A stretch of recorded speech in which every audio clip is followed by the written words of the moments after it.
Hi, എല്ലാവർക്കും പുതിയൊരു വീഡിയോയിലേക്ക് സ്വാഗതം. വായനാ ദിന ക്വിസിൻ്റെ പാർട്ട് 2 ആണ് ഇന്നത്തെ വീഡിയോ. ചോദ്യത്തിലേക്ക് പോകാം. പ്രകൃതിയുടെ കവി എന്നറിയപ്പെടുന്നത് ആരാണ്? ഉത്തരം പി. കുഞ്ഞിരാമൻ നായർ. ശക്തിയുടെ കവി എന്നറിയപ്പെടുന്നത് ആരാണ്? ശക്തിയുടെ കവി എന്നറിയപ്പെടുന്നത് ഇടശ്ശേരി. പൂതപ്പാട്ടിൻ്റെ രചയിതാവ് ഇടശ്ശേരി. മണിമുഴക്കം എന്ന കാവ്യം രചിച്ചത് ആരാണ്? മണിമുഴക്കം എന്ന കാവ്യം രചിച്ചത് ഇടപ്പള്ളി. കുട്ടനാടിൻ്റെ കഥാകാരൻ എന്നറിയപ്പെടുന്നത് ആര്? കുട്ടനാടിൻ്റെ കഥാകാരൻ തകഴി. കേരള പാണിനി എന്നറിയപ്പെടുന്നത് ആരാണ്? കേരള പാണിനി എന്നറിയപ്പെടുന്നത് AR രാജരാജവർമ്മ.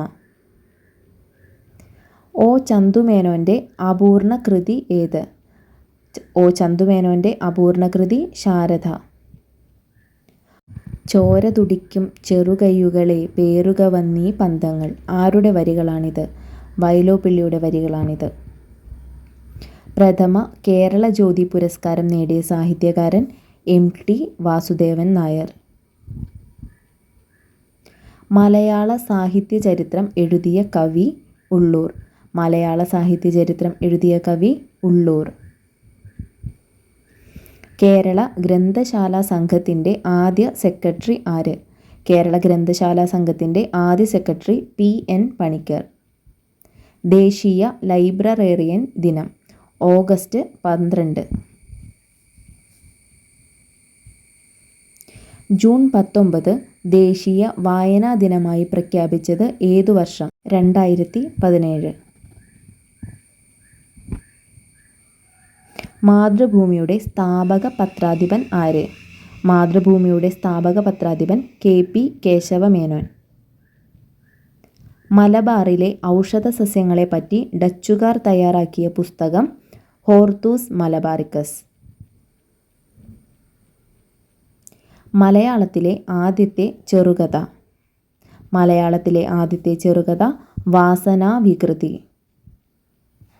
PN പണിക്കർ നയിച്ച ഗ്രന്ഥശാല സംഘത്തിന് ലഭിച്ച യുനെസ്കോ അവാർഡ് ക്രൂപ്സ്കായ അവാർഡ്. രമണൻ എന്ന പ്രശസ്ത കാവ്യം എഴുതിയത് ആര്? ചങ്ങമ്പുഴ.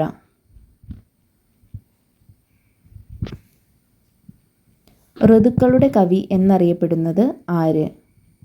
ഋതുക്കളുടെ കവി എന്നറിയപ്പെടുന്നത് ചെറുശ്ശേരി. ആൽക്കമിസ്റ്റ് ആരുടെ കൃതിയാണ്? ആൽക്കമിസ്റ്റ് പൗലോ കൊയ്ലോയുടെ കൃതിയാണ്. ഏറ്റവും പഴക്കം ചെന്ന ഇന്ത്യൻ ഭാഷ തമിഴ്. ഏറ്റവും പഴക്കം ചെന്ന ഇന്ത്യൻ ഭാഷ തമിഴ്. മലയാളത്തിലെ ആദ്യ മഹാകാവ്യം. മലയാളത്തിലെ ആദ്യ മഹാകാവ്യം രാമചന്ദ്രവിലാസം. മലയാളത്തിലെ ആദ്യ സന്ദേശകാവ്യം. മലയാളത്തിലെ ആദ്യത്തെ സന്ദേശകാവ്യം ഉണ്ണുനീലി സന്ദേശം.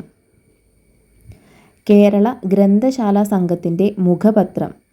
കേരള ഗ്രന്ഥശാല സംഘത്തിൻ്റെ മുഖപത്രം ഗ്രന്ഥലോകം.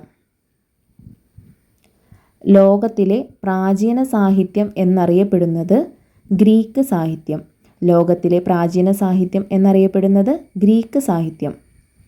എഴുത്തച്ഛൻ പുരസ്കാരത്തിൻ്റെ തുക 5 ലക്ഷം. എഴുത്തച്ഛൻ പുരസ്കാര തുക 5 ലക്ഷം. ആദ്യമായി മലയാള അക്ഷരം അച്ചടിച്ച ഗ്രന്ഥം. ആദ്യമായി മലയാള അക്ഷരം അച്ചടിച്ച ഗ്രന്ഥം ഹോർത്തൂസ് മലബാറിക്കസ്. ലോക പുസ്തക ദിനം ഏപ്രിൽ 23. PN പണിക്കരുടെ ചിത്രം ആലേഖനം ചെയ്ത സ്റ്റാമ്പ് പുറത്തിറങ്ങിയ വർഷം 2004 ജൂൺ 19. വീഡിയോ ഇഷ്ടമായാൽ സപ്പോർട്ട് ചെയ്യുക.